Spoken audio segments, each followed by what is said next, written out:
हमें सताओ तो हमें अच्छा लगे कि हमारे यहाँ से आप माखन खाओ, मटकी फोड़ो। तो आप जबरदस्ती जब माखन खाते हो ना, तो हमारा भी मन है कि आप रोजाना हमारी मटकी फोड़ के माखन खाओ, ताकि हम इस मटकी को लेकर के कंस के वहां न जा सके। हम ये माखन मिश्री, ये दही दूध कंस को ना बेचें। आप हमारी मटकी को फोड़ते क्यों नहीं हो? बालिनों से कहा, गोपियों, मैंने सब कुछ त्याग दिया। मैं शरद पूर्णिमा के दिन रास क्रीड़ा रचाऊंगा तो सबको बुलाऊंगा, आप सबके साथ में नृत्य करूंगा। तो एक दिन क्या हुआ, वही दिन आ गया शरद पूर्णिमा की रात्रि। एक दान और बोलने से शेष रह गया है। एक दान, एक मैया अभी जो गेहूं लेकर के आई थी, वह दान शेष रह गया है। अगर वो नाम बताना चाहे नाम बता दे, नहीं गुप्त दान में उस दान को लिख लिया जाएगा। लिखवा दिया? ठीक है, लिखवा दिया है तो और बोल ही जाएगा। बोलिए भक्त भगवान की। आज वही दिन आ गया शरद पूर्णिमा की रात्रि। तो मेरे गोविंद ने मुरली का घरनाद किया, मुरली बजाना प्रारंभ कर दिया।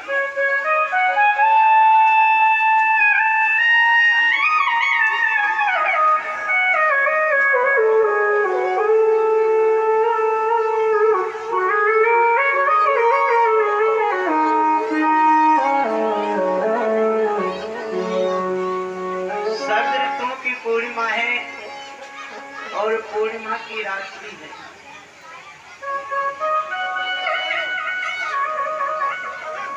और जब श्राद्ध आते ही ना, श्राद्ध पूर्णिमा से प्रारंभ होते ही उसी पूर्णिमा वाले दिन मेरे गोविंद ने मुरली को बजाया।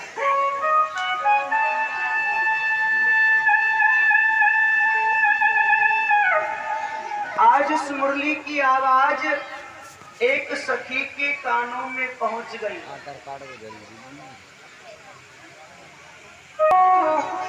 वह सखी उस समय भोजन बना रही थी।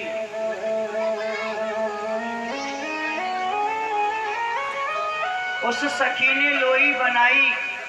लोई बना करके रोटी को बढ़ाना प्रारंभ कर दिया। और जैसे ही उस रोटी को तवे पर डालने वाली थी, तभी उसके कानों में मुरली की आवाज आ गई।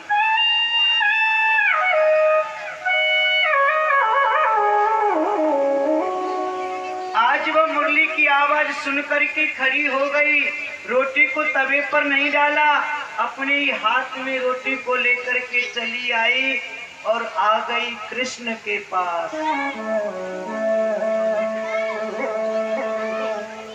और एक सखी अपनी सासू माँ को भोजन परोस रही थी। सासू माँ के लिए भोजन का थाल सजाया, उसमें रोटियां रखी, सब्जी रखी, कुछ मीठा रखा, जल लिया और उसे ले जाकर के सासू माँ के पास पहुंच गई।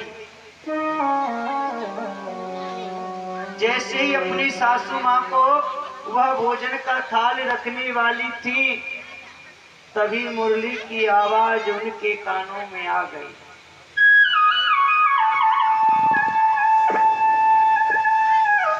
जैसे ही थाल को सासू माँ के पास रखने वाली थी, तभी उसके कानों में मुरली की आवाज आ गई।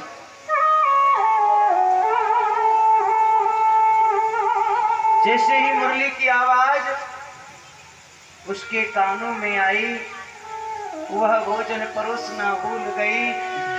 उस थाली को, उस भोजन की थाली को लेकर ही अपने साथ चली आई कृष्ण के पास।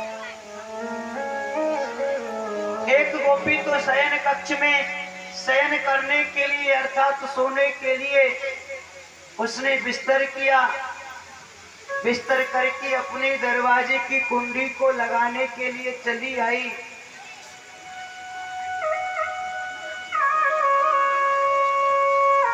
जब दरवाजे की कुंडी को लगाने के लिए दरवाजे को फेर दिया और दरवाजे को फेर कर उस कुंडी को पकड़ लिया। जैसे ही कुंडी को लगाना चाहा तभी मुरली की आवाज उसके कानों में पहुंच गई।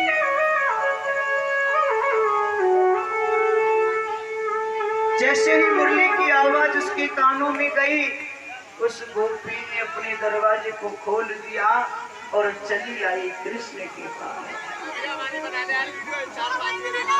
जो गोपी जो काम कर रही थी, चाहे वो कुछ भी काम कर रही हो, जो भी काम कर रही थी ना वो गोपी, उस समस्त काम को वही विराम दिया और वहां से चली आई कृष्ण के पास।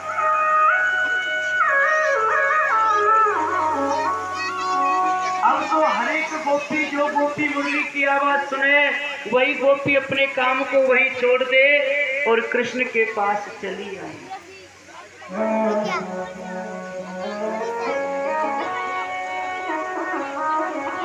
आज कृष्ण कन्हैया ने देखा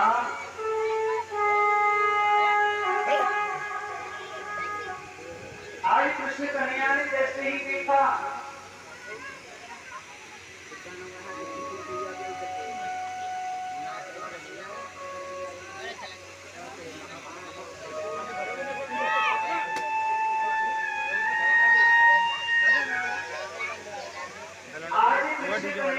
बहुत सारी गोपियां हैं। उन गोपियों को देखते ही कृष्ण ने कहा, गोपियों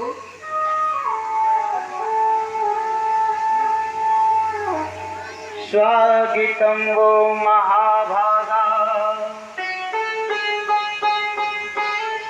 प्रियम किम करवा।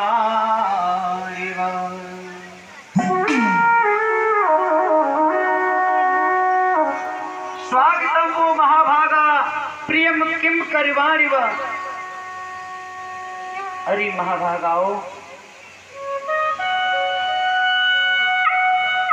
आप यहाँ आई हो तो स्वागत की बात है, आपको स्वागत है।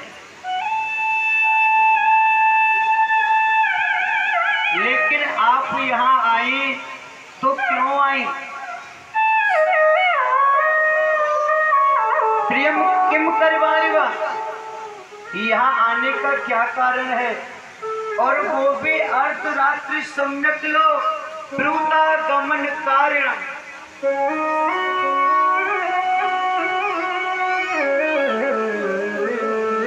वो भी आधी रात है, आधी रात के समय वो भी व्यर्थ में आने का कारण क्या है? यहाँ कोई काम था, व्यर्थ में ही चली आई? क्यों आई हो? तुम्हारा इस अर्धरात्रि के समय व्यर्थ में आने का कारण क्या है? क्यों आई है यहाँ? सभी गोपियां कहने लगी, कृष्ण तू हमसे पूछ रहो है क्यों आई है? हमसे पूछे हम यहाँ क्यों आवे? अरे हमें तू न्यों बता, तेने हमने क्यों बुलाई?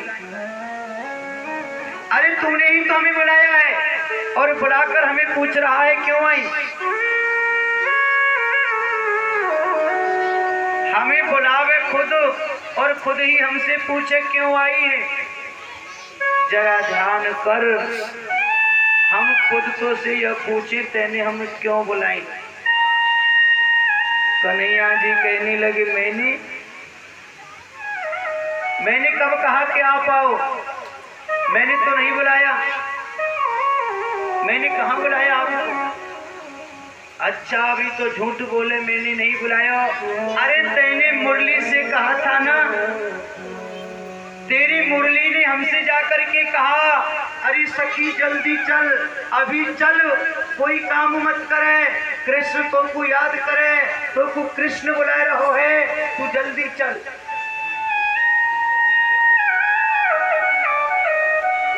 देख मेरे हाथों में मेरे पति का भोजन है, ये टुकड़ा ये निवाला में पति को खिलाने वाली थी, लेकिन मैंने अपने पति को नहीं खिलाया, ये निवाला हाथ में ही रह गया। क्योंकि तेरी मुरली ने मुझसे कह दिया अभी चल, तुरंत खड़ी हो जा, चल बुला रहा है। मैंने तेरे बुलावे को स्वीकार किया, मैंने ये निवाला पति को नहीं खिलाया, ये मेरे साथ ही आ गया। देख, मैं खाना बना रही थी, ये रोटी तवे पर डालने वाली थी, लेकिन तवे पर नहीं डाली, तूने बुलाया, मैं तुरंत चली आई। मेरे हाथ में ये भोजन का थाल देख रहा है ना, ये मेरी सासू माँ का है। सासू माँ का है। मैं अपनी सासू माँ को ये भोजन परोस रही थी, लेकिन मैं भोजन परोसने ही वाली थी कि तेरी मुरली की आवाज मेरे कानों में आ गई। तेरी मुरली ने मुझसे कहा सखी अब भोजन मत परोस तोकू, अब तो कृष्ण बुलावे। और हम यहाँ आए गई तो तू अब पूछ रो काई तू आई है। अरे हमें न्यू बता, तेने हम यहाँ काय को बुलाए। हाँ, हम तेने यहाँ बुलाए तो काय को बुलाए। कन्हैया कहने लगे गोपियों, मेरी मुरली ने आपसे कह दिया आप चली आई, लेकिन फिर भी यह पतिव्रता नारियों के लक्षण नहीं होते कि आधी रात के समय आप इस तरह से आए। क्यों कन्हैया? क्योंकि पतिव्रत धर्म सबसे श्रेष्ठ धर्म होता है। एक पतिव्रता नारी थी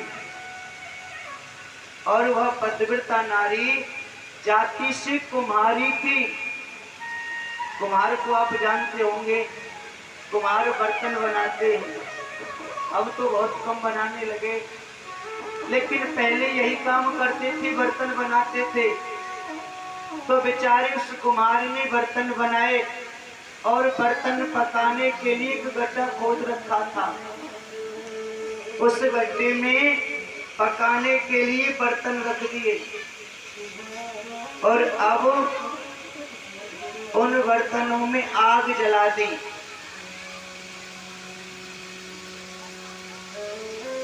उन बर्तनों में आग जला करके और वो जब थक गया तो उसकी पत्नी वही बैठी थी, उसके साथ में उसकी मदद कर रही थी, लेकिन थकने के कारण उसे नींद आ गई।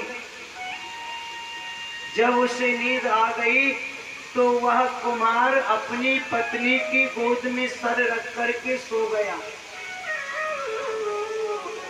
वो कुम्हार अपनी पत्नी की गोद में सर रख करके वही सो गया।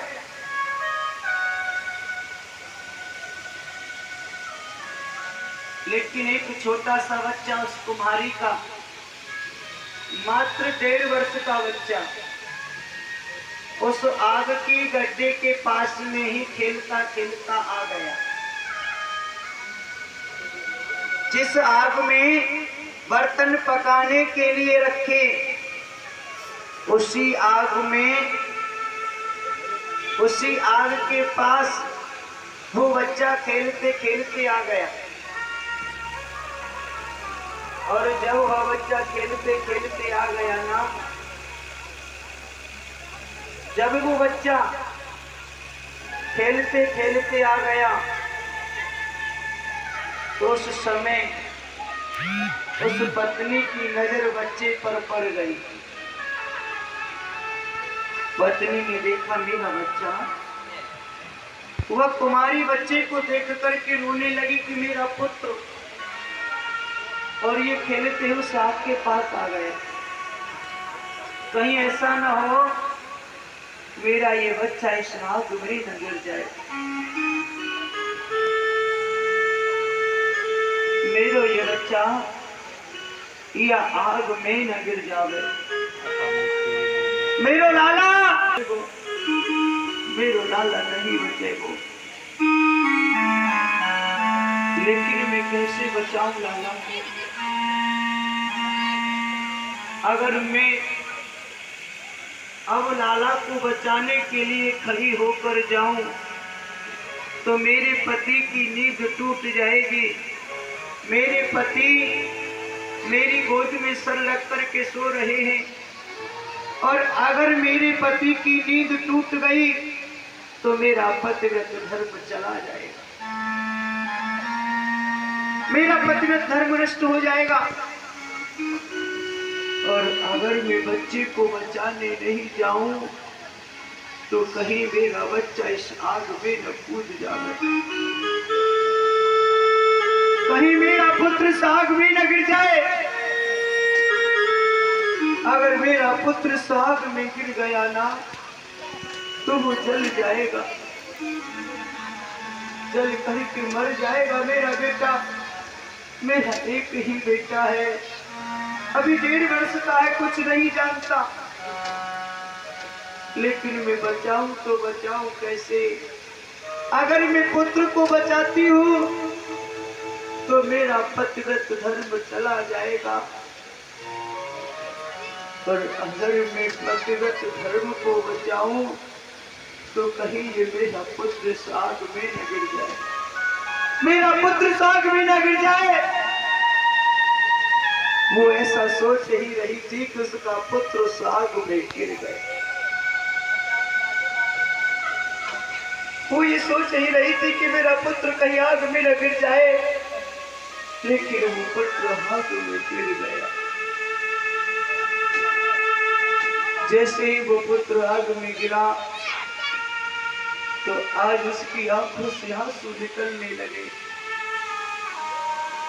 उसकी आंखों से जैसे ही आंसू निकले, आज वो आंसू उसके पति के ऊपर गिरने लगे, उसके पति के ऊपर वो आंसू गिरने लगे। और जब उस पति के ऊपर आंसू गिरने लगे ना तो उसके पति की नींद टूट गई। जब आंसुओं की धार उसके पति के ऊपर गिरी तो उसके पति की नींद टूट गई, आंखें खुल गई, बैठ करके खड़ा हो गया, पूछा देवी ये रोने का क्या कारण है, आप क्यों रो रही हो? देवी आप रो क्यों रही हो? आपके रोने को कारण कहा है? स्वामी हमारा पुत्र, हमारा बच्चा, बोलो हमारा पुत्र, हमारा बच्चा इस आग में गिर गया। स्वामी हमारा बेटा इस आग में गिर गया है। जैसे ही आज उसने सुना कि हमारा पुत्र आग में गिर गया तो वो कुमार तुरंत ही कुएं से पानी लाने लगा। कुएं से पानी ला करके वह कुमार उस गड्ढे में डालता रहा। कुमार बार बार लावे पानी गड्ढे में डाले, उस आग को बुझाया, लेकिन कुमार ने जब तक वो आग बुझाई तब तक बहुत समय हो गया। आग को बुझाते बुझाते बहुत समय हो गया। जब आग बुझ गई और आग बुझ गई तो जब देखा कि जिस गड्ढे में वो पुत्र गिरा था, जिसमें आग जली हुई थी, आज उस गड्ढे को दोनों निहारने लगे। जैसे ही उस गड्ढे की तरफ देखा तो बच्चा वहां खेल रहा था, वो बच्चा वहां खेल रहा था। अरे गोपियों, ये होता है पतिव्रत धर्म। अगर वो पतिव्रता नारी नहीं होती ना तो उसका बच्चा बचता नहीं। अगर वो अपने पतिव्रत धर्म को नहीं बचाती तो वो बच्चा मर जाता। पतिव्रत धर्म के कारण बच्चे को बचा लिया।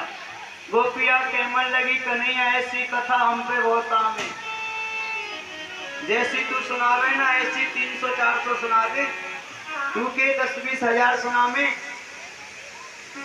अच्छा कन्हैया, एक पतिव्रता नारी, बहुत बड़ी पतिव्रता नारी, इतनी बड़ी पतिव्रता नारी अपने पति की पूजा अर्चना वंदन करे, पति को भोजन करावे, उसके बाद ही भोजन करे। अच्छा, हाँ, उस पतिव्रता नारी का यही नियम था, पहले पति को भोजन कराती, बाद में भोजन करती। उसका पति विदेश कमाने के लिए जाने लगा तो उसे एक फोटो दे गया, मैं जब तक कमा कर वापस नहीं आऊं तब तक इस फोटो की पूजा करना और भोग लगा देना, भोजन कर लेना। काफी समय बाद उसका वह पति लौट करके आया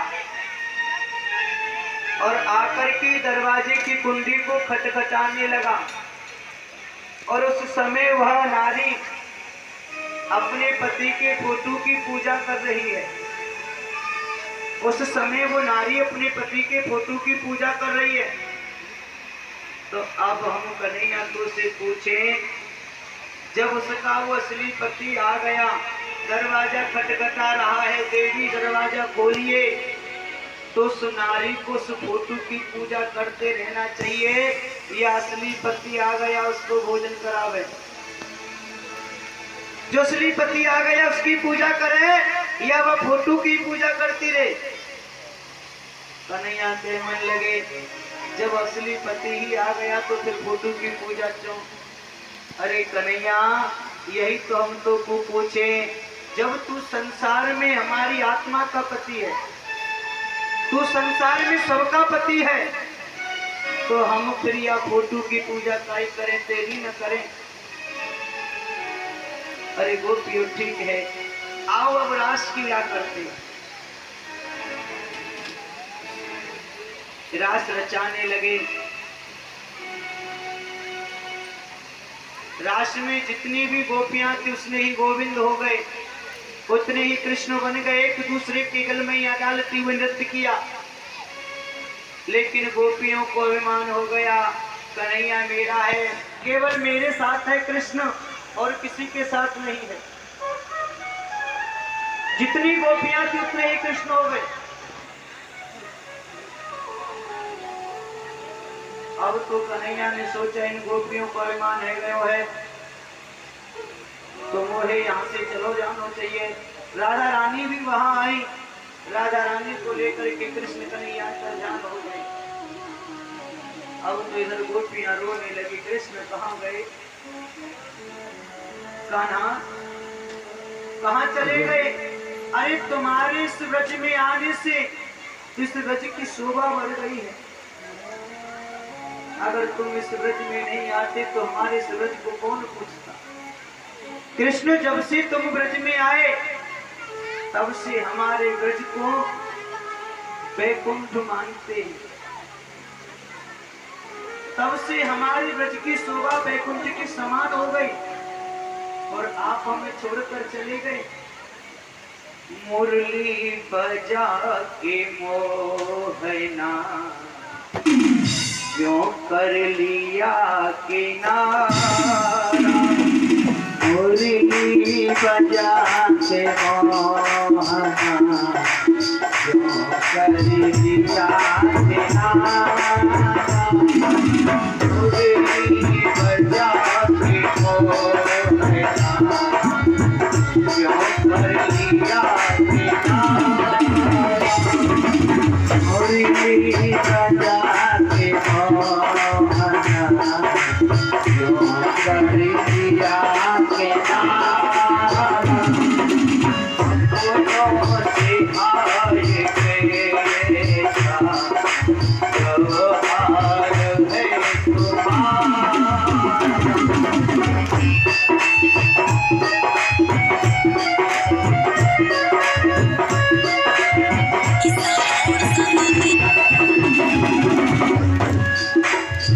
आज रो रही है, कह रही है रे कृष्ण, तूने ही तो मुरली को बजाया और हमें बुलाया। कन्हैया, क्या हमने ये सोच लिया तू हमारा है? इतना समझने पर भी कोई छोड़कर जाता है? क्यों छोड़कर गए कृष्ण? रोते रोते वन में भटक रही है। आज रोते रोते जमुना पर आए।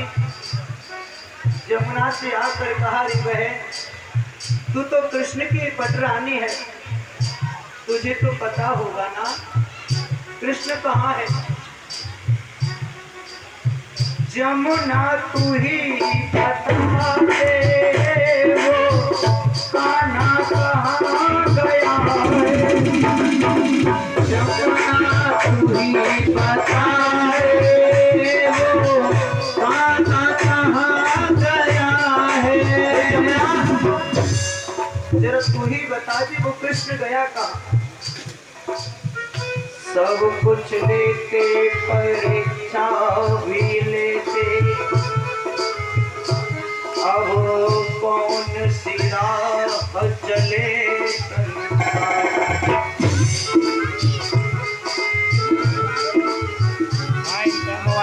सब कुछ लेते परीक्षा भी लेते, अब कौन सी राह चले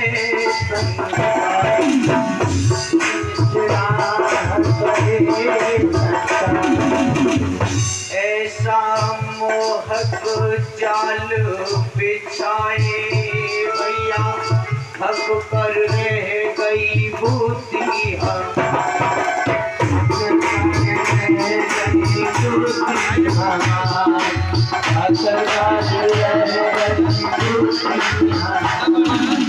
सोच समझ कर सोता कीजिए वो नंद को लाल बड़ो प्यार, नंद को लाल बड़ो प्यार, नंद को लाल बड़ो प्यार।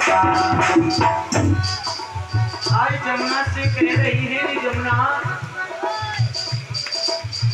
जमुना तू ही बता दे वो कान्हा कहाँ गया है। जमुना तू ही बता दे वो कान्हा कहाँ गया है। रात तू भी चली गई है क्या, तू भी चली गई है।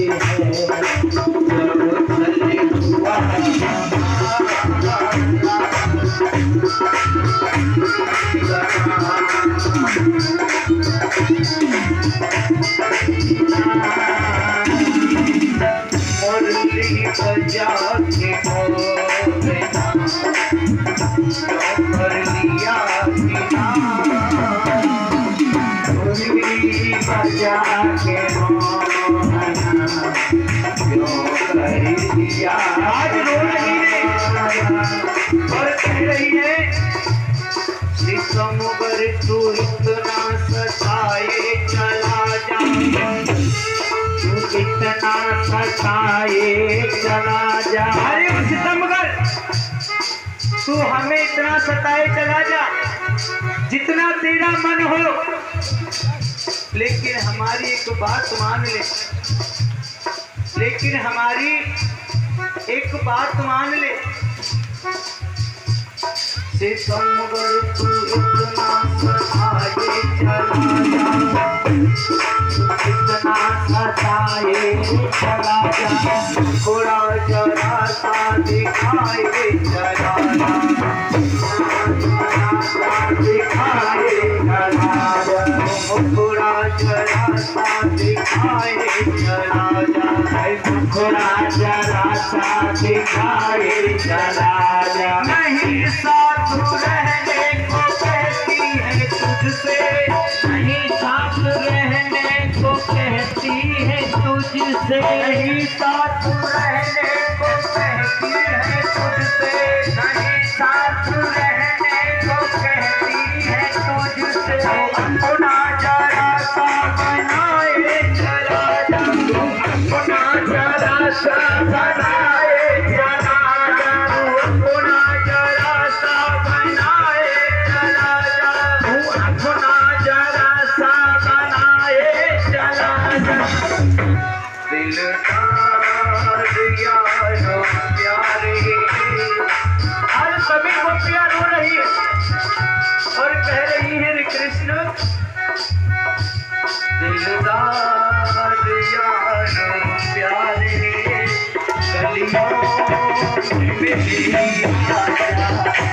दिलदार यार प्यारे गलियों में मेरे आजा ओ मेरा यार बन के आजा यार बन के आजा तू मेरा प्यार बन के आजा तू मेरा प्यार बन के आजा ओ मेरा यार बन के आजा ओ मेरा यार बन के आजा ओ मेरा प्यार बन के आजा मेरा प्यार बन के आजा ये अखियाँ तरस रही है ये अखियाँ तरस रही है